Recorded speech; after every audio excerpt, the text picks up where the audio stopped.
Shah news में आपका इस्तकबाल है। ताज़ा तरीन खबरों के लिए देखते रहिए शाह न्यूज।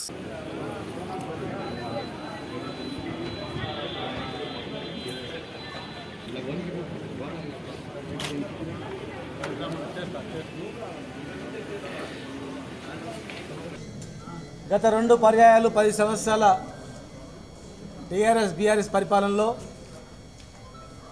రైతులకు ఏ కష్టం లేకుండా పెట్టుబడి నుంచి మొదలుకుంటే కొనుగోలు కేంద్రాల వరకు ఈ భారతదేశ చరిత్రలోనే ఇన్ని కొనుగోలు కేంద్రాలు ఉన్నది కేవలం తెలంగాణ రాష్ట్రంలోనే. కరోనా సమయంలో కూడా కొనుగోలు కేంద్రాలు ఏర్పాటు చేసి కరోనా సమయంలో కూడా రైతు పెట్టుబడులు వేసి కరెంటు 24 గంటలు కరెంట్ ఇచ్చి రైతులను కాపాడినటువంటి ప్రభుత్వం బీఆర్ఎస్ ప్రభుత్వం. 10 సంవత్సరాలు ఎక్కడ కూడా చైన్లు ఎండిపోయిన చరిత్ర చూడలేదు. 10 సంవత్సరాల్లో కరెంటు పోయిన చరిత్ర చూడలేదు. రైతుల గోస చూడలేదు. కరెక్ట్ టైంకు పెట్టుబడి బ్యాంకులో పడేది. ఎన్ని ఎకరాలున్నా రైతుకు పెట్టుబడి పడేది. విత్తనాలు ఎరువులు అందుబాటులో ఉండేటివి. పండిన పంటకు కూడా గిట్టుబాటు ధర ఇచ్చి కల్లంకా నుంచే కొనుగోలు చేసేటువంటి పరిస్థితి ఆనాటి పరిస్థితి. మరి ఈరోజు ఎలక్షన్లలో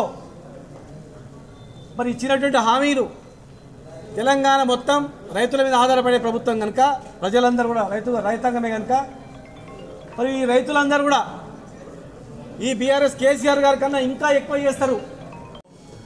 జిల్లా రైతాంగం పక్షాన ఏదైతే యాసంగి పంట కోతకు వచ్చిందో దానికి ఏదైతే కాంగ్రెస్ ప్రభుత్వం ఎలక్షన్ల కంటే ముందు హామీ ఇచ్చి ప్రతి క్వింటాల్కు 500 రూపాయల బోనస్ ఇస్తామని చెప్పిందో దాన్ని ఇంప్లిమెంట్ చేయాలన్న ఉద్దేశంతో ఈరోజు మాజీ మంత్రి శ్రీనివాస్ గౌడ్ గారు, జెడ్పీ వైస్ చైర్మన్ గారు, అదేవిధంగా ముఖ్య నాయకులు అందరం కలిసి కలెక్టర్ గారికి వినతి పత్రం ఇవ్వడం జరిగింది. అదేవిధంగా 6వ తారీఖు నాడు నియోజకవర్గ కేంద్రాల్లో కూడా రైతుల పక్షాన బీఆర్ఎస్ పార్టీ ఈరోజు ప్రతిపక్ష పాత్ర మాది కాబట్టి రైతుల కొరకు నిరంతరం పోరాటం చేయాలన్న ఆలోచనతో ఏదైతే కాంగ్రెస్ పార్టీ అధికారంలోకి రావడానికి అలవిగాని హామీలు ఇచ్చి అధికారంలోకి వచ్చిందో ఏ ఒక్క హామీని కూడా నిలబెట్టుకునే ప్రయత్నం చేస్తలేదు. అందుకే ప్రజల పక్షాన నిలబడి పోరాటం చేయాలన్న ఆలోచనతో ఈరోజు ఇక్కడికి రావడం జరిగింది. ఈ సందర్భంగా డిమాండ్ చేస్తూ ఉన్నాం, మీరు ఏదైతే మాట ఇచ్చిర్రో 500 రూపాయల బోనస్ అనేది ఇలా రైతులకు ఇవ్వాల్సిన అవసరం ఉంది. తక్షణమే ఈ యాసంగి పంట ద్వారా ఇవ్వాలని కోరుతూ ఉన్నాం. అదేవిధంగా కేసీఆర్ గారి ప్రభుత్వంలో దాదాపు 7,000కు పైగా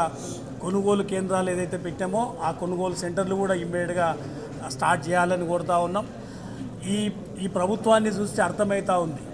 వాళ్ళు ఎలక్షన్ల కంటే ముందు ఇందిరమ్మ రాజ్యం అన్నారు. ఇందిరమ్మ రాజ్యం అంటే ఏందో 2014 కంటే ముందు ఏ పరిస్థితులు ఉన్నాయో ఇవాళ ఆ పరిస్థితులు మళ్ళీ కనిపిస్తూ ఉన్నాయి. సాగునీరు లేదు, తాగునీరు లేదు, కరెంటు లేదు. ఇలా రైతులను ముంచడానికే ఈ కాంగ్రెస్ ప్రభుత్వం వచ్చిందన్న భావన ఇలా రైతాంగానికి కలుగుతూ ఉంది. రైతులు బాధపడుతూ ఉన్నారు. ఇలా రైతాంగం ఆలోచన చేయాలి. గత 10 సంవత్సరాల కేసీఆర్ గారి పాలనలో రైతాంగం పట్ల కేసీఆర్ గారు తీసుకున్న నిర్ణయాలు ఎట్లా ఉన్నాయి, ఈ 100 రోజుల పాలన కాంగ్రెస్ ప్రభుత్వ పాలన ఎట్లా ఉందో ఇలా క్లియర్ కట్గా మనకు అర్థమవుతూ ఉంది. ఇలా ప్రపంచంలోనే ఎక్కడ కూడా రైతు బంధు లాంటి పథకం లేకుండే, రైతు బీమా లాంటి పథకం లేకుండే అంత గొప్పగా పథకాలు పెట్టి ఇలా కేసీఆర్ గారు చేసిన దాన్ని జ్ఞాపకం పెట్టుకోవాలంటా ఉన్నాం. ఇలా ఈ జిల్లా ప్రజలను మరొకసారి కొడుతూ ఉన్నాం. ఈ అమలు కానీ హామీలు ఏవైతే కాంగ్రెస్ గవర్నమెంట్ ఇచ్చిందో అవి అమలు కావాలంటే వాళ్ళకు వాత పెడితేనే తప్ప అవి అమలు అయ్యే పరిస్థితి లేదు. రాబోయే ఎన్నికల్లో ప్రజలు ప్రత్యేకంగా రైతులు మీకు ఇస్తున్న రైతు భరోసా ఇవ్వలేదు, మీకు ఇస్తున్న 2 లక్షల రుణమాఫీ చేయలేదు, మీకు ఇస్తున్న